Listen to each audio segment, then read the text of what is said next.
شروع کرتا ہوں اللہ کے نام سے جو بڑا مہربان اور نہایت رحم کرنے والا ہے۔ حضرت عائشہ رضی اللہ تعالیٰ عنہ سے روایت ہے کہ رسول اللہ صلی اللہ علیہ وآلہ وسلم نے فرمایا، عائشہ چھوٹے گناہوں سے بھی اجتناب کرو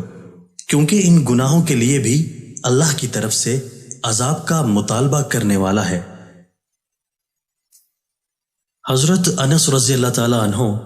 نبی صلی اللہ علیہ وآلہ وسلم سے روایت کرتے ہیں، آپ صلی اللہ علیہ وآلہ وسلم نے فرمایا، اللہ اس کا ذکر عظیم الشان ہو، فرمائے گا